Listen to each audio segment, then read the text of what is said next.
आज एनडीएमसी के कॉन्ट्रैक्टर कर्मचारियों ने पालिका केंद्र एनडीएमसी बिल्डिंग गेट नंबर 1 पर अपना भारी तादाद में धरना प्रदर्शन किया।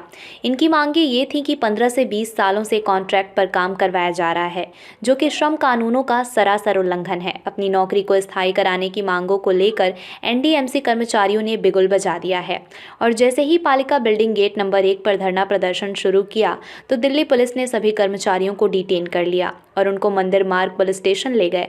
उसके बाद पुलिस अधिकारियों ने बताया कि इनको शाम 5 बजे छोड़ा जाएगा, क्योंकि दिल्ली में धारा 144 लागू है। एनडीएमसी कर्मचारियों का कहना है कि जब तक हमें अपना अधिकार नहीं मिलेगा तब तक ये आंदोलन अब जारी रहेगा और जो भी सरकार हम एनडीएमसी कॉन्ट्रैक्ट कर्मचारियों की नौकरी पक्की करेंगे, हम सभी उसी सरकार का आगामी चुनाव में समर्थन करेंगे।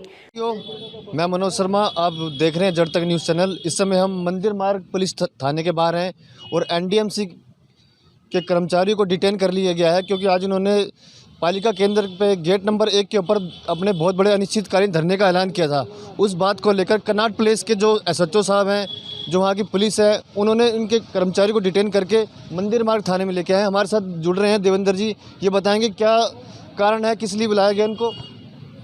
देखिए, यहाँ पर जो हमारे साथी जो एनडीएमसी में कच्चों में लगे हुए हैं, उनको पक्का करने की डिमांड जो है को लेकर जो है कि धरना प्रदर्शन का आयोजन इन लोगों ने किया था और हम भी इनके समर्थन में आए थे।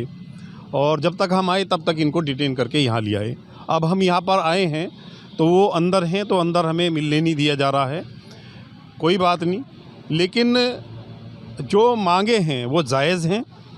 और एक जो कच्चा जो कर्मचारी है वो अपने बच्चों को कैसे पढ़ाएगा, कैसे लिखाएगा, कैसे समाज आगे बढ़ेगा, ये एक बहुत बड़ा इशू है। और ये 15 साल जो है बहुत होते हैं, 20 साल हैं। एनडीएमसी में 15 साल बता रहे हैं, एमसीडी में तो 27 साल से लोग जो है कच्चों में ही चल रहे हैं। और ये समाज की बड़ी समस्या है, क्योंकि कोई भी सरकारें रही हों, सब ने जो है ना इनके साथ छल किया है। किसी ने भी जो है इनको न्याय नहीं दिया है। तो ये न्याय की अगर अपनी लड़ाई लड़ रहे हैं, और आज की डेट में तो जो सरकार है उसने जो है ना जो लोकतांत्रिक जो है अधिकार है उनको सस्पेंड किया हुआ है जनता के। और कोई भी धरना प्रदर्शन करते हैं, अपनी आवाज़ उठाने का कोई हक किसी को नहीं दिया जा रहा है। अपनी आवाज़ तो कम से कम जो है ना धरने प्रदर्शन के रूप में करें। आपका नाम? मेरा नाम रणबीर सिंह।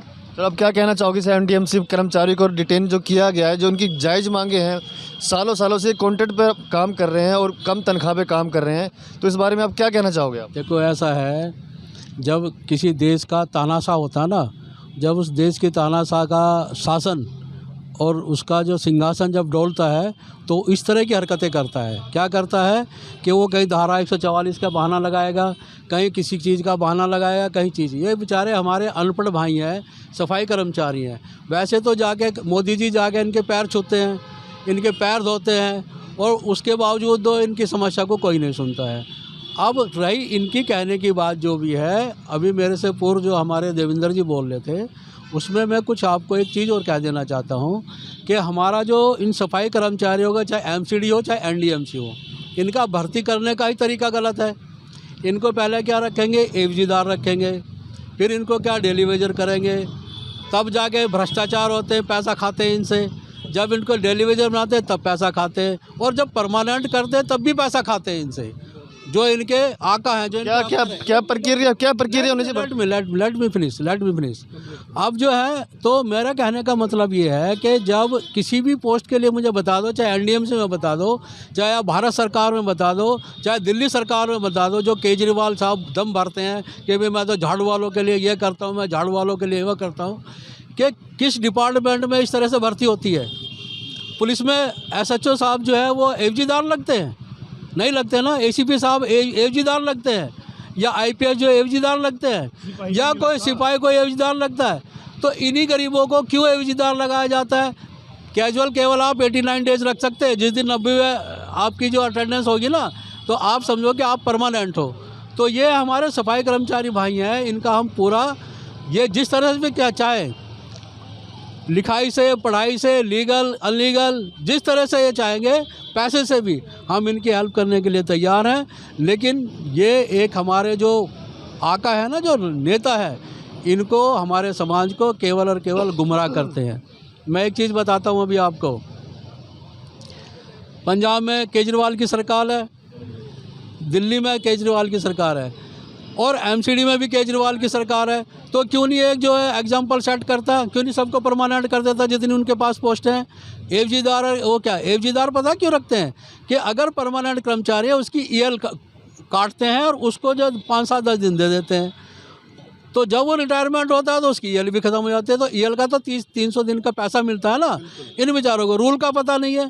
तो इन्हें ज़रूरत है किसी अच्छे पढ़े लिखे समाज के साथ जुड़ें, बुलाएं, हम तैयार हैं इनकी बातों को रखने के लिए। इससे कोई फ़ायदा नहीं होता। धारा अभी उठा लेंगे, 3 बार हम अरेस्ट हुए हैं। हम ईवीएम हटाओ मोर्चे का मैं सक्रिय सदस्य हूँ। इस देश में जब तक डीसी कपिल जी जो उनको करें, महमूद प्राचा जी, कपिल नहीं, उदित राज जी, हाँ, उदित राज जी का जो अभी ईवीएम हटाओ मोर्चा, हम चाहते हैं ईवीएम हटे और पर्ची जो है ना बैलेट पेपर से चुनाव कराए, तभी तो दूध का दूध पानी का पानी होगा। बहुत बहुत धन्यवाद। और कर्मचारियों से जान लेते हैं, और बहुत सारे कर्मचारी हमारे साथ जुड़े हुए हैं। आपका बहुत बहुत धन्यवाद। भाई साहब, आपका नाम? ओम प्रकाश। तो कैसे धरना शुरू हुआ था आपका? उससे पहले डिटेन कर लिया, क्या कहानी कुछ बताएंगे इसके बारे में? हमारा धरना तकरीबन 15 से 20 मिनट ही स्टार्ट हुआ था। जब हम बैनर क्या मांगे आप? मांगे हमारी यही है जी, जब से हम एनडीएमसी में टीएमआर की पोस्ट पे वहाँ पर लगे थे, मैं स्किल्ड में हूँ, आईटीआई करके मैंने स्किल्ड की पोस्ट पे मैं वहाँ पर लगा। स्किल इंडिया, मोदी जी कहते हैं स्किल इंडिया, लेकिन उनके लिए भी कोई रोज़गार नहीं है। और जितने भी टीएमआर लड़के, जो हमें किसी को 6 महीने की परमिशन मिलती है, किसी को 8 महीने की, किसी को 3 महीने की, उसके बाद ब्रेक दिया जाता है। ब्रेक के बाद फिर दोबारा से फाइल पुटअप होती है। एक चीज़ मैं जानना चाहूँगा, हमारे दर्शकों को ये बता दिया जाए कि टीएमआर क्या चीज़ है, जो हमारे दर्शक देख रहे हैं। टीएमआर को थोड़ा एक्सप्लेन करें आप। टीएमआर का मतलब होता है टेम्परेली मस्टोल रोल। टेम्परेली मस्टोल रोल यानी कि उसमें टेम्परेली आपको रखा जाएगा जिस भी आधार पे। तो ये पॉलिसी होती है। उसमें जैसे ही एनडीएमसी की एक पॉलिसी है कि आपके अगर 500 दिन पूरे हो गए हैं तो आपको 500 डेज़ के बाद आपको आरएमआर कर दिया जाएगा, रेगुलर मस्टोल रोल, यानी कि रेगुलर कर दिया जाएगा। और 500 हाजिरी के बाद जैसे ही आपको समय मिलेगा, कुछ समय बाद 6 साल का समय दिया जाता है एनडीएमसी की तरफ से कि 6 साल बाद आपको पक्का परमानेंट कर दिया जाएगा। लेकिन आज हमें 10 से 15 साल हो गए हैं एनडीएमसी की सेवा देते। कोरोना काल में भी हम अपनी जान हथेली पर लेकर के काम किया है, हमने एनडीएमसी में सेवा दी है, हर वक्त हर घड़ी। ऐसा कोई समय नहीं था हमें कि हमें घर पे बिठा दिया गया। जिस वक्त प्राइवेट जितना भी डिपार्टमेंट था सब बंद था, सील लगे हुए थे, ताले लगे हुए थे, उस वक्त हम अपनी सेवा दे रहे थे। हम घर में रोशनी दे रहे थे, लोगों को बिजली मुहैया करा रहे थे, पानी की सुविधा कर रहे थे। सब जगह हमारी जो हमारी सुविधाएं थी एनडीएमसी जो देना चाहती थी, हमारे माध्यम से उनको मिल रहा था। जी, बहुत बहुत धन्यवाद। और भाइयों से जुड़ते हैं। भाई, आपका नाम? दीपक। क्या कहना चाहते हो आप इस धरने को लेकर? ये अगर ये धरना आपकी मांगे पूरी नहीं होती तो ये धरना कितना लंबा चलेगा? क्या आप किस मुकाम तक इस धरने को ले जाएंगे? सर, मेरा मानना देखो ये है, जो रूल ऑफ रेगुलेशन जैसे एनडीएमसी ने 2014 में टेम्परेरी मस्टोल वालों को रेगुलर कराया था, ठीक है, हम टेम्परेरी मस्टोल पर चल रहे थे। उसके बाद में हमारे को टेम्परेरी मस्टोल से उखाड़ के बाहर फेंक दिया गया। मतलब कि ना हमें लगाया, 6 महीने की सेक्शन दी, फिर उसके बाद ब्रेक दे दिया। कोई मतलब कि हमारी आवाज़ को सुनने वाला नहीं, कोई उठाने वाला नहीं है। हम केजरीवाल जी के पास भी गए, हम एलजी साहब के पास भी गए, हम अपने सतीश उपाध्याय वाइस चेयरमैन जी के पास गए, और विद इन चेयरमैन साहब से तो बहुत बार मिल चुके हैं। अभी चुनाव आने वाले हैं सांसद के, उसके बाद फिर विधायक के, तो आप किस सरकार को समर्थन करेंगे या नहीं करेंगे? क्या आपके विचार है? सर, हमारे साथ जो जैसे हम ज़मीनी स्तर पे खड़े हुए, जो हमारे साथ कंधे से कंधा लगा के सरकार चलेगी, सर हम उसी को वोट करेंगे और उसी के साथ रहेंगे। ठीक है सर, बहुत बहुत धन्यवाद। सर, आपका नाम? मेरा नाम मोहित शर्मा। सर, क्या कहना चाहेंगे आप इस बारे में, जो आपके कर्मचारी को डिटेन किया करके रखा हुआ है शाम के 5 बजे तक, तो क्या कहना चाहेंगे इस बारे में? सर, मैं यही कहना चाहूँगा कि हमने शांतिपूर्वक वहाँ पे धरना शुरू करा था, जिसके बाद भी वहाँ के कुछ बड़े पुलिस अधिकारी आके वो हमारे अधिकारियों को थाने में लेके बंद करके लेके गए हैं। और मैं जो वाइस चेयरमैन सतीश उपाध्याय जी जो हैं, उनसे कहना चाहता हूँ कि हमारी मांगों को वो शांतिपूर्वक सुने, माने और हमें हमारे कार्य को वो करें। माननीय अमित शाह जी ने भी अपने स्पीच में बोला था कि जितने भी कर्मचारी हैं हम उनको डायरेक्ट परमानेंट करेंगे, लेकिन हम उनसे ये कहना चाहते हैं कि हमें परमानेंट ना करके आरएमआर, जिसको हम एक रेगुलर मस्टोल बोलते हैं, हमें वो भी अगर वो देंगे तो हमें थोड़ा सा सहानुभूति हो जाएगी। सर आप बनाइए कि हमारी सैलरी इतनी कम है कि हम अपने बच्चों का भी, कितनी सैलरी है आपकी? सर हमारी 18,000 से भी कम बैठती है। ठीक है सर, उसमें हम अपने बच्चों के लिए भी हम स्कूल की एडमिशन फ़ीस भी नहीं दे पाते। इवन बच्चों की ट्यूशन क्लासेस हैं, घर का खर्चा है, बूढ़े माँ बाप हैं, उनके लिए भी हम कुछ नहीं कर पा रहे हैं। और सर हमें 10-10 साल से भी ऊपर हो गया है काम करते हुए। ठीक है, उसके बाद भी हमारी अटेंडेंस है, हम रूल और रेगुलेशंस के हिसाब से जो